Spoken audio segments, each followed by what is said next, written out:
মুসলিম converted হয়েছেন। So এটা আমি আসলে জানতাম না। এটাও আমার কাছে সব কিছু মিলিয়ে ভালোই লেগেছে।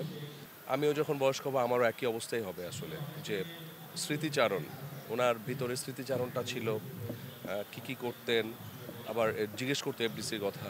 সো এই ধরনের স্মৃতিচারণাই বেশি ছিল আমি যতটুকু শুনেছি। মুসলিম কনভার্টেড হয়েছেন। সো এটা আমি আসলে জানতাম না। এটাও আমার কাছে সব কিছু মিলিয়ে ভালোই লেগেছে। ওনার সাথে আসলে আমি অনেক বেশি কাজ করতে পারিনি, কারণ আমি যখন নতুন এসেছি তখন একটা দুটো ছবিতে অভিনয় করেছিলাম। তারপরে উনি অনেক দিন অসুস্থ ছিলেন এবং উনি মনে হয় অনেক দিন অভিনয় থেকেও মানে দূরে ছিলেন। বাট খোঁজ খবরটা ছিল, মানে অনেক বেশি যে ছিল তা না, খোঁজ খবর ছিলেন এবং যোগাযোগটা ছিল।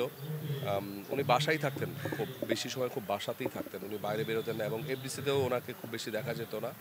আহ, যোগাযোগটা যতটুকু ছিল, আম, আমিও যখন বয়স্ক হব আমারও একই অবস্থাই হবে আসলে, যে স্মৃতিচারণ, ওনার ভিতরে স্মৃতিচারণটা ছিল। কি করতেন, আবার জিজ্ঞেস করতে এফডিসির কথা। সো এই ধরনের স্মৃতিচারণাই বেশি ছিল আমি যতটুকু শুনেছি। আক্ষেপ থাকাটাই তো স্বাভাবিক আসলে। মানে আমি নিজেও চাইবো যে আমার খোঁজ খবর যেন সবাই রাখেন। এখন ব্যস্ততার যুগে সবার এমন অবস্থা হয়ে গেছে যে আমি আমার আত্মীয় স্বজনের সাথেই ঠিকমতো যোগাযোগ রাখতে পারছি না। বাট ফিল্ম ইন্ডাস্ট্রির যারা আছি আমরা সবাই আত্মীয় স্বজনের চেয়েও বেশি, আমরা একসাথে এত বছর কাজ করেছি। ওনার সন্তানদের সাথেও আসলে আমার নিজেরও পার্সোনালি অত পরিচয় নাই। ওনারাও হয়তো বা ওনারাও আসেন কি না এফডিসিতে সেটাও তো আসলে যাই না। তো যোগাযোগের একটা মাধ্যম যেটা মানে ক্রিয়েট করে, আমাদের এখানে অনেক সিনিয়ররা যারা আছেন ওনারা কিন্তু টুকটুক করে আসেন।